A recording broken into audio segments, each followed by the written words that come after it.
buenos días, hermanos. Estamos en IBI, en el instituto, y bueno, me da mucho gusto. Esta sería nuestra siguiente clase, capítulo 1, versículo 8. Estamos hablando de Ruth en esta enseñanza, y en el capítulo 1, versículo 8 nos dice que el Señor tenga misericordia de vosotras, como vosotras la habéis tenido con los muertos y conmigo. Les está hablando Noemí. Estas palabras son bellas, son una bendición y una expresión de verdadera gratitud que se incluyen por primera vez en este libro.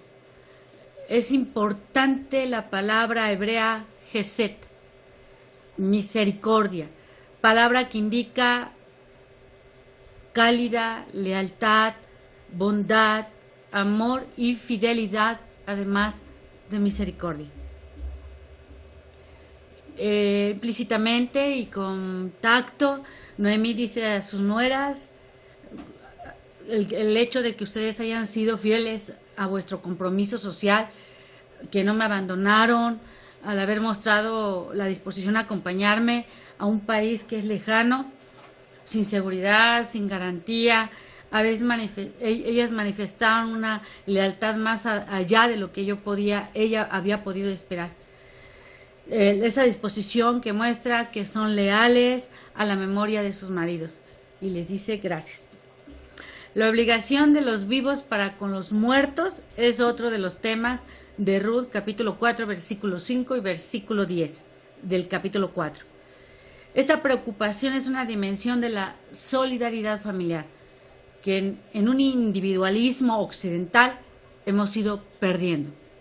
En esencia es la comprensión de que ningún hombre es una isla. No podemos aislarnos de nuestras relaciones sociales y familiares sin menguar nuestra propia existencia. Vamos a lo que debemos destacar de esta bendición de Noemí: es el uso de la palabra Yahvé, el Señor, el nombre personal de Dios. Esto mismo nos demuestra que la familia de Elimelech nunca perdió su fe durante la estancia en Moab. Siguieron siendo creyentes en Yahvé a lo largo de los 10 años. Ahora Noemí no duda en invocar el nombre de su Dios, que podría haber contemporizado. Podría haber empleado el nombre del Dios moabita, para que la bendición fuera más significativa para sus nueras, o podría haber buscado una fórmula neutral: que Dios te bendiga, para no molestarlas, como si el nombre no importara. Pero no, ella invoca el único Dios verdadero y lo hace con naturalidad. Nos da a entender que esta era la costumbre en su casa. Así pues, Noemí va en contra de la idea universalmente aceptada en aquel entonces, excepto entre los judíos fieles, de que cada país tenía su Dios. Según esta idea, la bendición invocada sobre Ruth y Orfa dependería de Quemos, el Dios de los moabitas. Pero Noemí pide que Yahvé las bendiga en Moab. Elimelech, mi Dios es rey. Para Noemí, Dios reina en todas partes. La fe de la familia quizás no haya sido muy robusta, pero ella sabe en quién ha creído.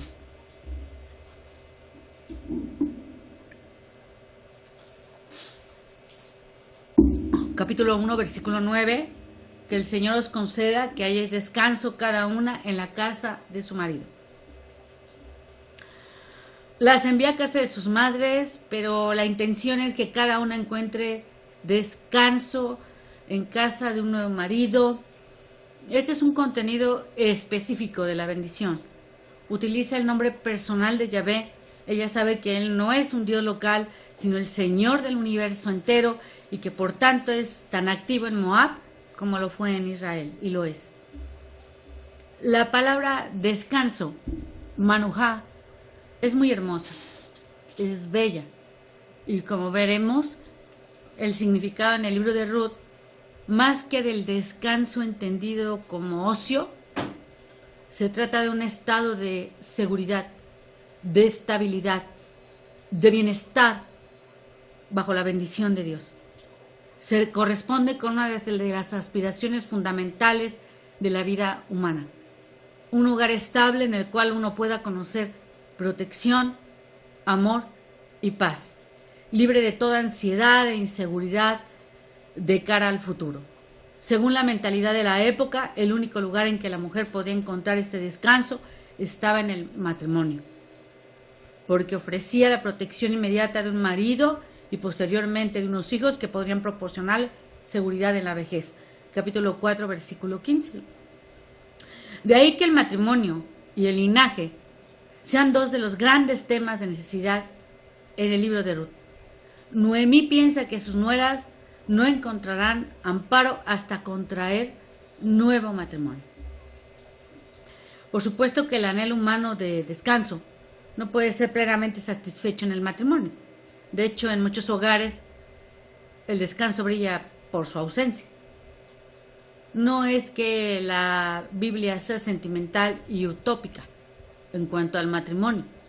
Es plenamente realista, pero a la vez comprende que el matrimonio es el símbolo que mejor se aproxima a la verdadera culminación de las aspiraciones. Aquel descanso final que el esposo celestial dará a su novia cuando, después de preparar lugar para ella, venga a tomarla a sí mismo para que siempre esté con él.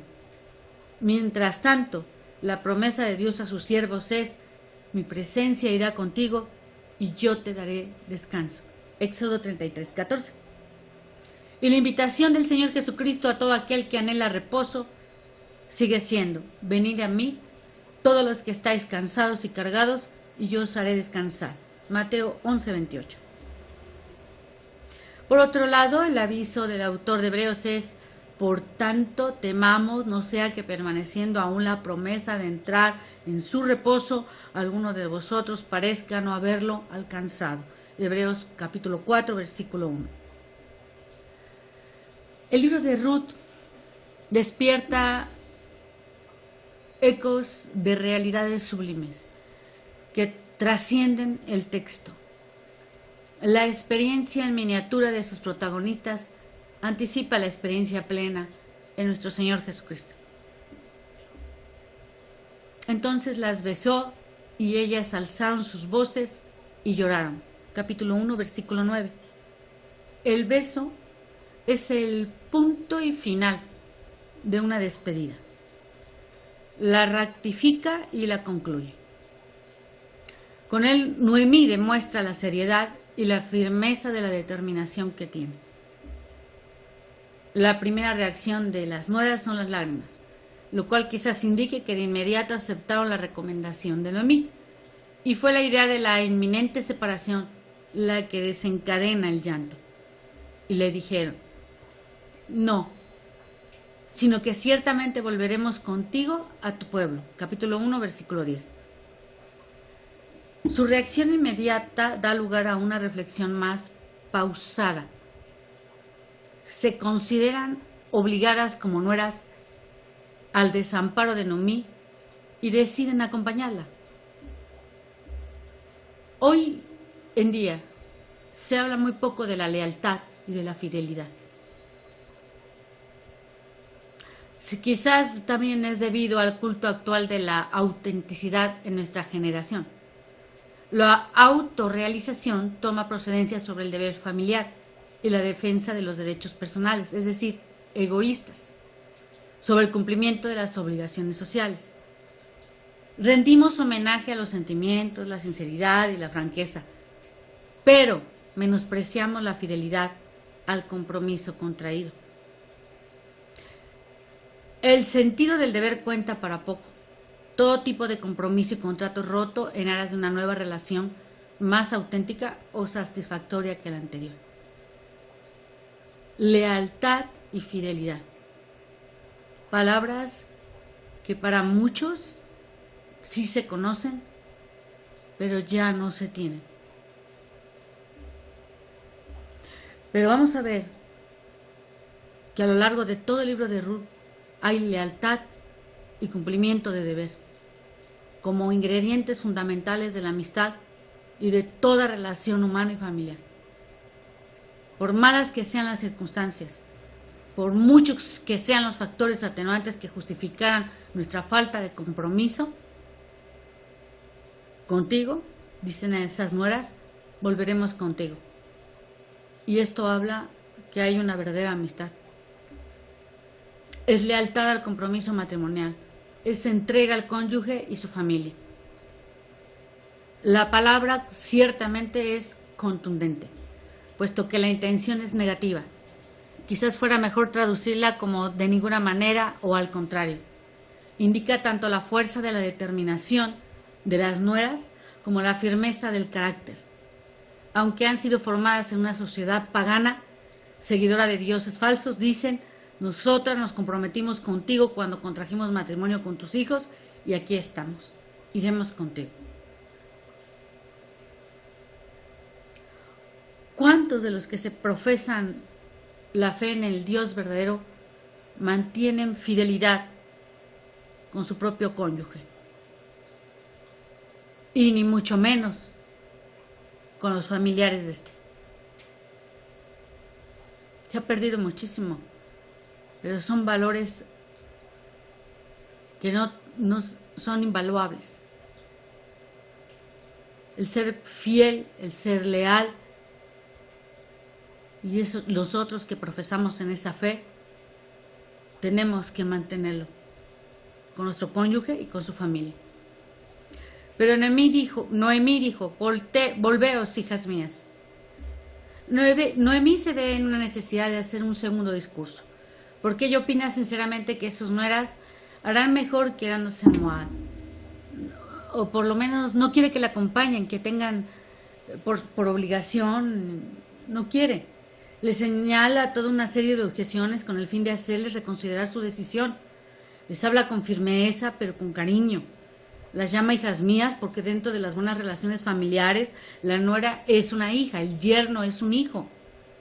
E insiste en que vuelvan a Moab. Es lo lógico, es lo sensato. Más adelante, cuando Orfa decide volver a Moab, no podemos juzgarla con mucha dureza. El sentido común dictaba que se volviera. Ni haremos justicia tampoco a Orfa, ni tampoco veremos la grandeza de la determinación de Ruth si no comprendemos esto. Para hacerles entrar en razón, pues Noemí les da una serie de argumentos por lo que deben quedarse. ¿Por qué queréis ir conmigo?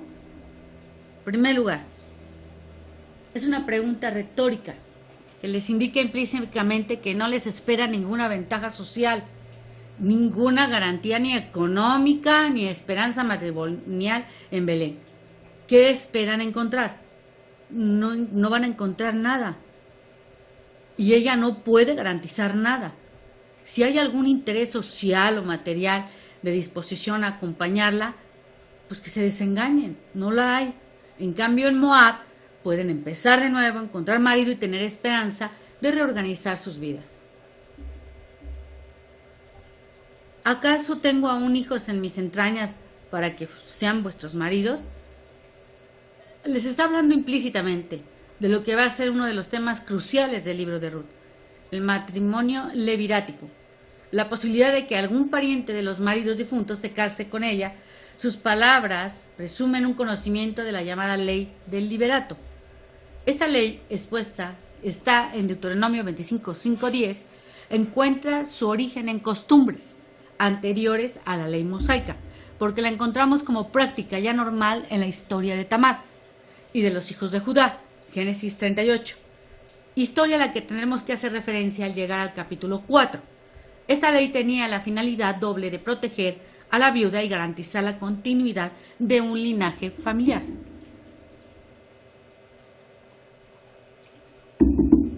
La esencia de esta ley es la siguiente.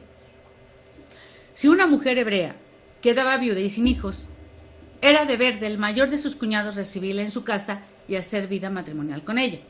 Esta normativa servía la doble función de proveer amparo para la viuda. Era inconcebible en aquellos tiempos que una viuda siguiera viviendo sola y sin familia, y de levantar hijos para el difunto. Es decir, el primogénito del segundo matrimonio sería considerado legalmente el hijo y heredero del hombre difunto. Así la propiedad quedaría dentro de la familia y el nombre y linaje del difunto serían conservados para la posteridad. El texto de la ley del liberato, según Deuteronomio, es el siguiente. Cuando dos hermanos habitan juntos y uno de ellos muere y no tiene hijo, la mujer del fallecido no se casará fuera de la familia con un extraño. El cuñado se allegará a ella y la tomará para sí como mujer y cumplirá con ella su deber de cuñado. Y será que el primogénito que ella dé a luz llevará el nombre de su hermano difunto, para que su nombre no sea borrado de Israel. Pero si el hombre no quiere tomar a su cuñada, entonces su cuñada irá a la puerta a los ancianos y dirá: mi cuñado se niega a establecer un nombre para su hermano en Israel. No quiere cumplir para conmigo su deber de cuñado. Entonces, los ancianos de su ciudad lo llamarán y le hablarán, y si él persiste y dice: no deseo tomarla, entonces su cuñada vendrá a él a la vista de los ancianos, le quitará la sandalia de su pie y le escupirá en la cara. Y ella declarará: así se hace al hombre que no quiere edificar la casa de su hermano. En Israel se le llamará la casa de la sandalia quitada. Deuteronomio 25, 5-10. Al aplicarse estas normas a la situación que nos ocupa, hay que comprender lo siguiente. Primero, las nueras no debían volver a casarse fuera de la familia de Elimelec. Esto explicaría por qué en principio Ruth y Orfa iban a dejar su país para acompañar a Noemí. 2. Que habría sido de desear que Noemí tuviera más hijos con el fin de que pudieran cumplir con la obligación de casarse con Ruth y Orfa. 3. Que de haberse dado este último caso, entonces habría habido esperanza de que el nombre de Elimelec no fuera borrado de Israel, pero de hecho en las circunstancias reales no podía haber tal esperanza. Es obvio que tanto Noemí como sus nueras entienden bien esta ley y las implicaciones. No sabemos si esa ley regía en Moab, pero desde luego ni Orfa ni Ruth necesitan que Noemí les dé explicaciones. Noemí quiere demostrarle que es inútil aplicar la ley en este caso. En los versículos 11 a 13 va a dar 4 razones que demuestran su futilidad, cada una de las cuales es menos probable que la anterior. De momento nos limitamos a la primera de estas razones. Ella no está a punto de dar luz a hijos que pueden cumplir con la ley y casarse con sus nueras. Por supuesto, las palabras de Noemí son irónicas y revisten cierta amargura, que más quisiera que tener hijos. El tema del liberato por parte de Noemí es importante, sin embargo, porque nos prepara para el desenlace de la historia. El liberato imposible, contemplado en estos versículos, tendrá su contrapartida en el liberato cumplido del capítulo 4. El lenguaje de los versículos 11 y 13 y aún del versículo 15, como vamos a ver, nos está preparando al terreno para lo que viene. Volveos, hijas mías. Capítulo 1, versículo 12. Antes de proseguir con sus argumentos en torno a la ley del liberato, Noemí vuelve a insistir que sus nueras regresen a Moab. Es elocuente esta alternativa entre mandato y persuasión, imperativo y argumento. Noemí intenta por todos los medios disuadir a sus nueras de que vayan con ella a Belén. Id, porque yo soy demasiado vieja para tener marido. La segunda razón por la que no se puede cumplir la ley del liberato es que Noemí ya no está en condiciones de casarse. La implicación es que ella ya ha pasado la edad de concebir y tener hijos. Si dijera que tengo esperanza, y si aún tuviera un marido esa noche, y también diera a luz hijos, ¿esperarías por eso hasta que fueran mayores? Capítulo 1, versículo 12 al 13. La tercera razón que aduce es que serían impensable, aún en el caso que se pusiera a casar y tener más hijos, que las nueras esperaran a que los hijos alcanzaran la edad suficiente como para llegar a casarse con ellas. Naturalmente, los argumentos de Noemí son deliberadamente absurdos, porque con esto demuestra que no hay ninguna posibilidad de esperanza legítima de las jóvenes viudas que pueda cumplirse si se quedan con ella. Si deciden acompañarla, pues no deben esperar un nuevo matrimonio. Esto no quita la posibilidad de que otro hebreo quiera casarse con ellas, solo que Noemí misma no puede proveerles marido. ¿Dejaréis vosotras de casaros por eso? Si aún los argumentos anteriores le demostraron que no hay ninguna garantía de que Ruth y Orfa se casen si acompañan a Noemí, esta nueva pregunta aborda otra dimensión de la cuestión. Aún siendo el caso poco probable, no tenían las chicas la obligación moral de esperar por si acaso con el tiempo pudiera cumplirse la ley del liberato. No. Y con esta pregunta Noemí las exime de toda responsabilidad en cuanto a la cuestión. Solo el legalista más cerrado podría pensar que por amor a unos hijos hipotéticos, que de hecho Noemí jamás tendría, las nueras deberían sacrificar su posibilidad de restablecerse mediante nuevas nupcias en Moab. Y curiosamente Noemí no hace ninguna mención de otra posibilidad, que algún pariente de Malón y Kelión reciba a Ruth o a Orfa en matrimonio levirático y levante hijos con una de ellas. Lo va a omitir por delicadeza. Ella sabe muy bien con qué suspicacias serán recibidas en Belén y lo difícil que será que algún pariente quiera redimirlas. Tratándose de moabitas, la misma ley lo desaconsejaría. No, hijas mías. Y esta frase se entiende y puede ser de dos maneras, como la respuesta de Noemí a la pregunta que acaba de plantear. No, hijas mías, no habéis quedado sin casar, o bien como la repetición del mismo encargo que les ha hecho a lo largo de su discurso. No, hijas mías, no debéis venir conmigo. En cualquier caso, Noemí insiste en que el futuro de Ruth y Orfa no está en ella y deben volver a Moab. Porque eso es más difícil para mí que para vosotras.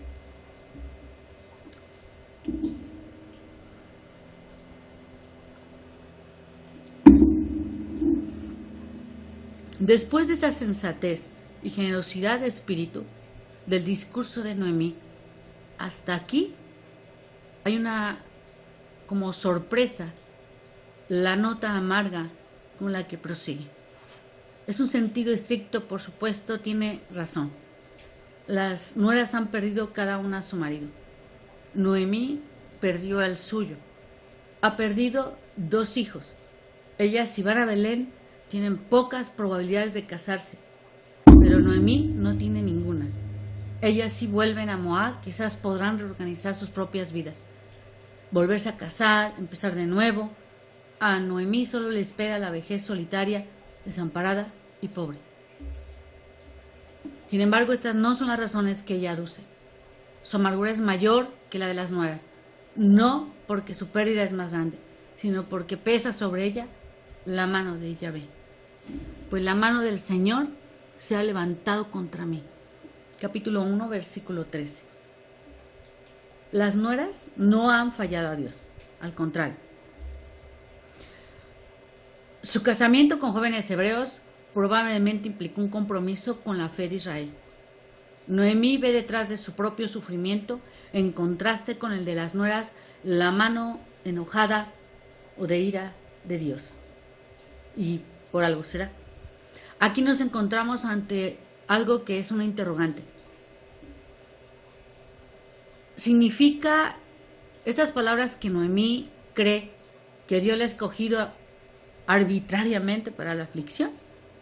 ¿O indican que asume que ella y su marido son merecedores de la ira divina? El texto se presta a muchas interpretaciones. Pero veamos, ¿qué concepto tenía Noemí de Dios? ¿Cómo era su fe? Reconozcamos enseguida que a pesar de su amargura, estas palabras son las de una creyente. Para Noemí su desgracia no es el resultado del azar, sino de la acción soberana de Dios. Nunca ha abandonado su fe en Yahvé, y hasta donde llega su conocimiento de Dios es acertado. Él es el Dios reflejado en el nombre de su marido, el Dios que es rey, el Dios soberano que controla los designios de su pueblo. Pero, debido a su experiencia, Noemí ve en Yahvé a un Dios que, si no arbitrario en su soberanía, al menos es duro y exigente con su pueblo. por supuesto, aún no sabe que la acción aparentemente justiciera de Dios que la ha traído a Belén conducirá a su mayor bendición. Como consecuencia se hunde bajo la amargura: Dios me está tratando mal. Y sí, puede llegar un momento en que todas tus circunstancias, todas, tú sientas de la parte. Pero yo te voy a decir algo. Dios es un Dios de misericordias que son nuevas cada mañana. Ese Dios también es de amor, es un Dios justo, también lo entiendo, pero es un Dios que nunca nos deja. Él no. Y jamás Él es infiel. Él es verdadero y es justo, es bueno y es santo. Notemos de paso que en el versículo nos prepara para el versículo 21, en su forma como en un tono amargo. Eso es más difícil para mí que para vosotros, pues la mano del Señor se ha levantado contra mí. Capítulo 1, versículo 21, el Señor ha dado testimonio contra mí y el Todopoderoso me ha afligido. Noemí ha dicho a sus nueras: que el Señor tenga misericordia de vosotras, pero no vemos en ella ninguna esperanza de la misericordia de Dios en su propia vida. Sin embargo, el hecho es que en estos momentos, mientras habla amargamente de la mano de Dios, esta misma mano está obrando en el corazón de una moabita para que sea la restauradora en la suerte de Noemí. El libro de Ruth es la historia del aprendizaje de Noemí en cuanto a las características de Dios. Aprendamos la lección con ella. Dios ciertamente es Rey, el Todopoderoso, pero Dios es también el Dios de toda gracia y misericordia. Dios desea que su pueblo vuelva a Él, desea bendecir. Quizá los años de la amargura de la mano de Dios contra nosotros sean 10, pero no perdamos la fe y la esperanza. Examinemos nuestros corazones delante de Él y si encontramos motivo, reconozcamos nuestra culpa, pero no nos desesperemos, sino echémonos sobre su misericordia. Y ellas alzaron sus voces y lloraron otra vez. Capítulo 1, versículo 14. Estas dos cosas que provocan este nuevo llanto, los argumentos tan persuasivos del segundo discurso de Noemí, que conducen inexorablemente a la pena de la separación y la evocación en sus últimas palabras, de la situación tan angustiosa en la que se encuentra. La separación siempre entristece, pero conduce al desespero cuando las perspectivas son tan poco halagüeñas. Y Orfa besó a su suegra. Mientras que en la primera ocasión había sido Noemí quien inició el beso, capítulo 1, versículo 9, ahora es Orfa. El cambio es significativo. Orfa se ha decidido, reconoce la sensatez y la lógica humana de las palabras de Noemí. El beso es símbolo de afecto, pero también lo es, como ya hemos dicho, de una decisión de despedida. Este beso se corresponde con las palabras de Noemí y así demuestra que Orfa la suscribe. El autor no necesita añadir nada más. Con este beso sabemos que Orfa se vuelve a Moab. Humanamente, su decisión es sabia, pero es una decisión de sentido común, nada más.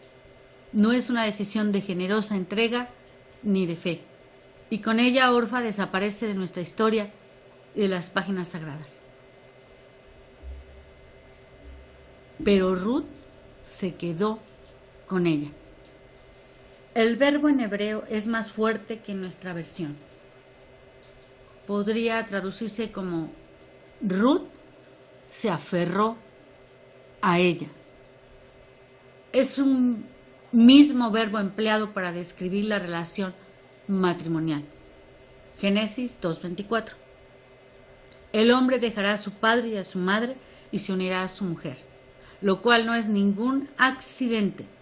porque la relación que une a Ruth con Noemí parte del vínculo forjado en su compromiso matrimonial, y porque con el fin de aferrarse a Noemí, ella ha de dejar a su padre y a su madre. Ruth 2:11. Entonces Noemí dijo: mira, tu cuñada ha regresado a su pueblo y a sus dioses. Capítulo 1, versículo 15. Aquí tenemos un tercer discurso de Noemí, tercera vez que intenta persuadir a Ruth de que se vuelva a Moab, y ahora la persuasión es especialmente intensa. Primero, porque es dirigida solo a Ruth, y segundo, porque Ruth ya tiene un ejemplo que seguir. Si Orfa se volvió a Moab, la presión sobre Ruth de hacer lo mismo naturalmente le aumenta. Irse con Noemí a Belén será una decisión tomada contra el criterio de dos. Sin embargo, hay un matiz curioso en la palabra de Noemí. Le recuerda a Ruth que volver a Moab implica volver a sus dioses. Era inconcebible en aquel entonces entender la incorporación dentro de una sociedad en otros términos que con la plena integración en su vida religiosa. Es decir, Noemí traspasa la cuestión a un nivel mucho más trascendental. No es cuestión solo de un compromiso familiar que hay que mantener o anular. Es una cuestión de compromiso espiritual. Noemí coloca a Ruth, inconscientemente o no, en la encrucijada de elegir entre el retorno al paganismo y un compromiso claro y consciente con Yahvé. Lo que ahora presenciaremos no es solo la decisión de Ruth de quedarse con Noemí, es una conversión. La palabra traducida cuñada en nuestra versión es una palabra poco habitual y procede del lenguaje de Liberato. La misma palabra u otras con la misma raíz solo vuelve a aparecer en las Escrituras en Deuteronomio 25, la ley del Liberato, y en Génesis 38, la historia levirática de Judá y Tamar. Es una palabra difícil de traducir. Tu hermana y coviuda levirática, pero que habrá tenido resonancias importantes para los primeros lectores. Vuelve tras tu cuñada. Cuarta vez, misma exhortación. Vuelve, vete. ¿Por qué insiste tanto Noemí en el retorno? Como ya lo hemos dicho, es principalmente porque quiere liberar a una obligación pesada que solo ella tiene el derecho de anular. Ella misma ha conocido la angustia de tener que abandonar su pueblo para ir a vivir como extranjera en otro. Sabe que Ruth como moabita no puede esperar una buena aceptación en Belén, que no hay garantías allí para la joven. Pero en este caso, ¿por qué no se lo dijo antes de emprender el viaje, sino solo ahora cuando ya están de camino? A lo mejor hay una razón que Noemí deseaba que sus nueras la acompañaran, pero conociendo las implicaciones y siendo una mujer honrada, no quería que ellas lo hicieran por obligación, sino con un pleno conocimiento de causa. No quería que tomaran una decisión ligera, ni que en el futuro les pudieran echar en cara el hecho de que no les avisó las dificultades. Por tanto, pone a prueba la determinación de sus nueras y sin embargo lo hace en medio del camino, porque de haberlo hecho antes quizá las dos hubieran quedado en Moab. Lo que está claro es que la misma generosidad de Noemí al conceder plena libertad a sus nueras representa un desafío para Ruth. Si ella decide seguir acompañando a Noemí, ya no irá a Belén por obligación, sino por convicción. Tomará su decisión con los ojos bien abiertos y será una elección consciente y deliberada.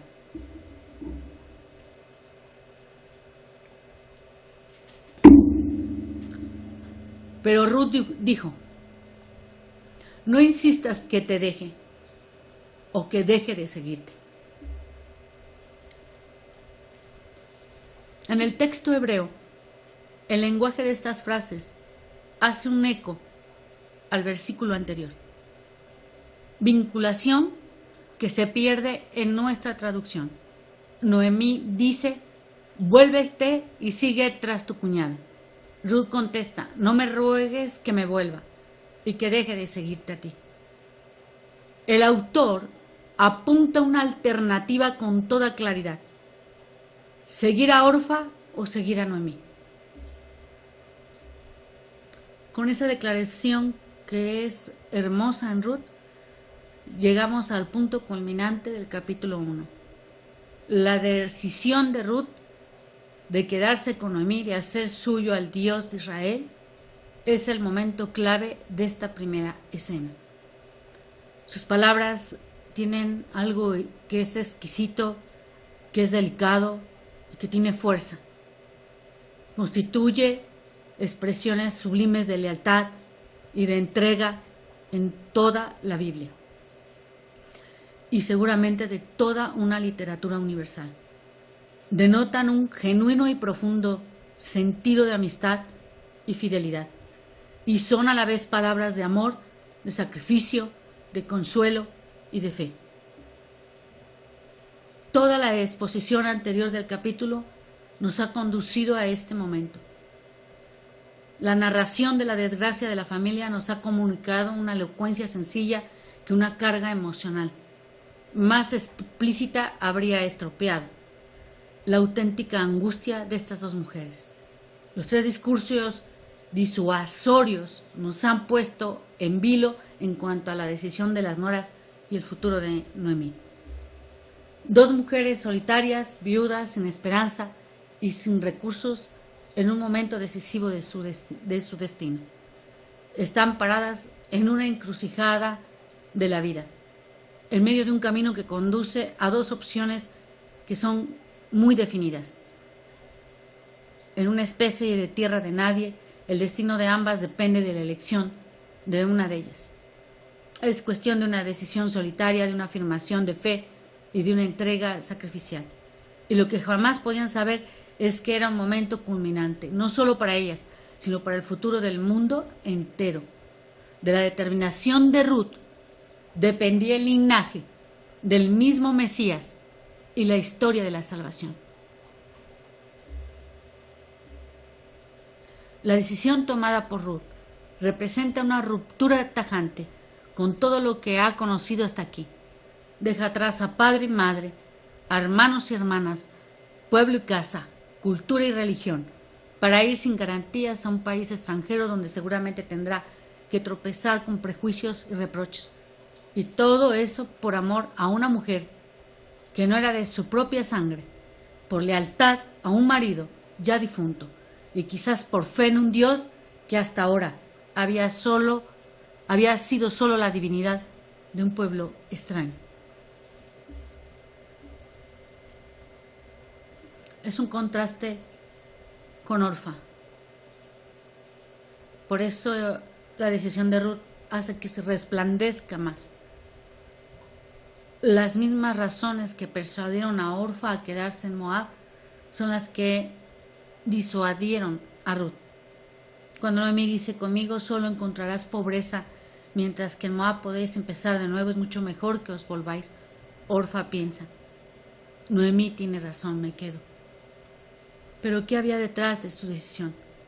La idea de que todos tenemos nuestros derechos, que todos debemos mirar por nuestro propio bien, que todo compromiso tiene sus límites. No podemos juzgar a Orfa.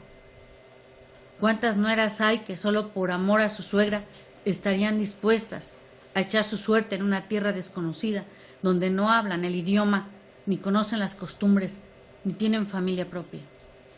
Sería interesante conocer cuántas nueras, cuántos yernos aman a sus suegros. Sería interesante. Lo que sí vamos a admirar a Ruth, porque al escuchar los argumentos de Noemí, su reacción es precisamente todo lo contrario.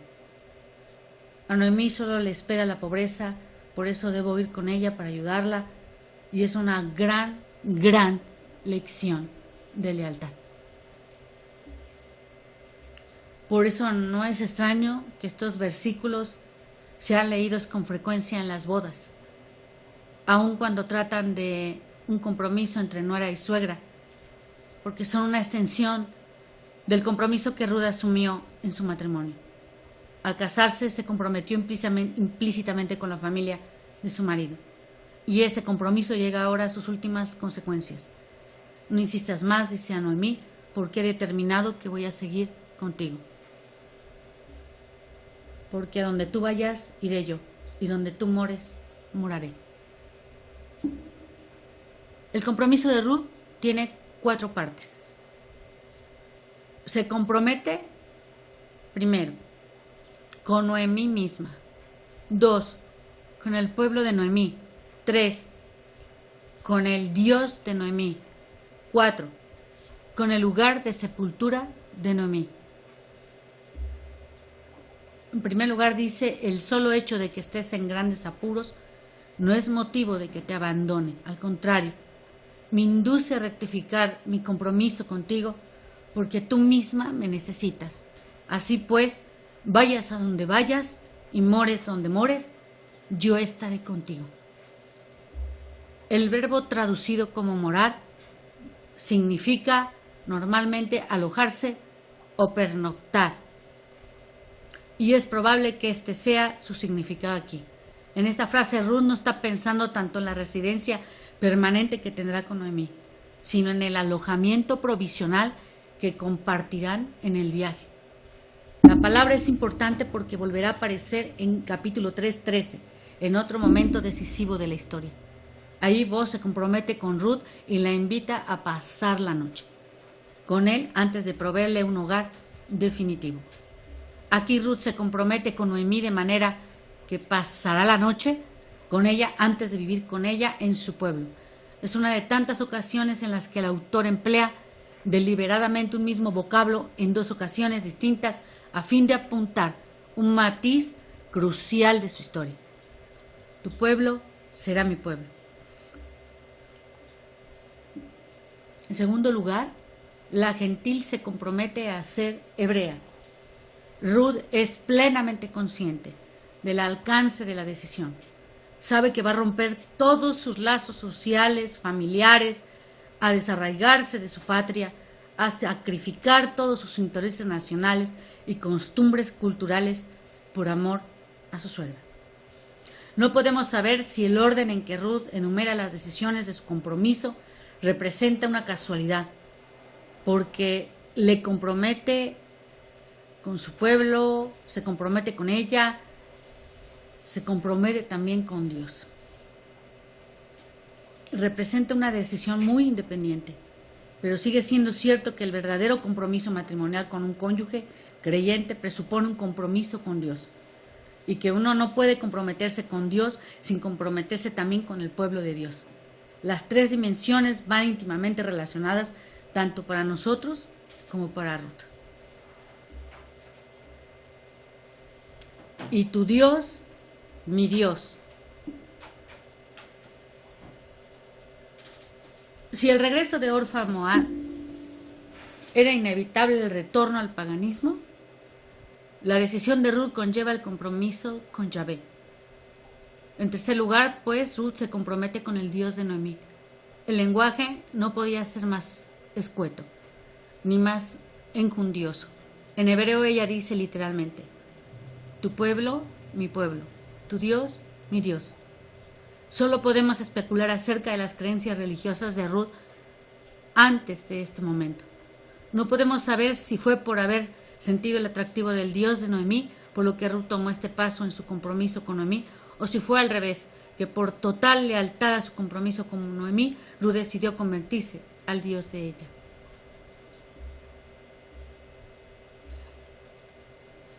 Si Orfa vuelve a sus dioses, podemos imaginar que de alguna manera estas 2 viudas se habían incorporado dentro de la fe de Israel a casarse con 2 hebreos. Pero esta afirmación de Ruth indica que hasta ahora no había sido cuestión de una fe personal. Aún en el supuesto de que Ruth y Orfa hubieran participado en el culto familiar a Yahvé, sus palabras indican que lo que hasta aquí ha sido una obligación social y familiar, ahora es una decisión personal. Qué tan importante y tan hermoso en la lealtad, en la fidelidad, en el amor a Dios, en el conocerlo, te das cuenta cómo esa unidad con tu esposo debe de ser hasta que te mueras o hasta que Dios los mande llamar o hasta que Dios venga por ustedes. Es importantísimo la lealtad, la fidelidad en el matrimonio. Donde tú mueras, allí moriré y allí seré sepultada. Solemos siempre olvidar la importancia de esta última decisión del compromiso, pero es muy significativa. El lugar de sepultura era enormemente importante para los pueblos semíticos de antaño. Ya hemos comentado lo trágico que habrá parecido a Noemí tener que enterrar a sus seres queridos lejos de la tierra prometida, en Moab. Pero ahora para Ruth, ser enterrada en un país extranjero no es una necesidad impuesta por las circunstancias. Es una decisión libremente tomada. Lo que es más, la implicación de las palabras de Ruth es que aún en el caso bien probable de que Noemí se muera antes que ella, se quedará en Belén y ahí será sepultada. Es decir, su ruptura con Moab es absoluta y definitiva. Dice pues a Noemí: cuando venga el momento de tu muerte, no pienses que el haber cumplido con mi obligación para contigo, volveré a casa de mis padres. No, mi decisión es irrevocable. Ruth se compromete mucho más allá de lo que sería necesario para cumplir con sus obligaciones hacia Noemí. Y esto, si lo vemos bien, parece reforzar la idea con plena convicción, una conversión definitiva al Dios de Israel. Así haga el Señor conmigo y aún peor. Ruth nombra a su nuevo Dios, Yahvé. Hasta aquí ella ha empleado la palabra genérica para Dios, la misma que Noemí ha empleado para hablar del Dios de Moab. Ahora, habiendo dicho que el Dios de Noemí será su Dios, Ruth se coloca bajo la autoridad divina de Yahvé y lo invoca como testigo de su juramento. La conversión entre Noemí y sus nueras ha empezado una bendición en la que Noemí invoca el nombre de Yahvé y concluye con un juramento en el cual Ruth también lo invoca. La fórmula empleada en este juramento es habitual en aquel entonces. Podemos suponer que iba acompañada por un gesto de la mano que indicaba lo que se entendía por así, el gesto de degollarse, por ejemplo. De esta manera la persona invocaba sobre sí misma el castigo divino en el caso de no cumplir con su palabra. Ruth jura, pues, para intentar demostrar a Noemí su absoluta sinceridad y seriedad de comprometerse con ella.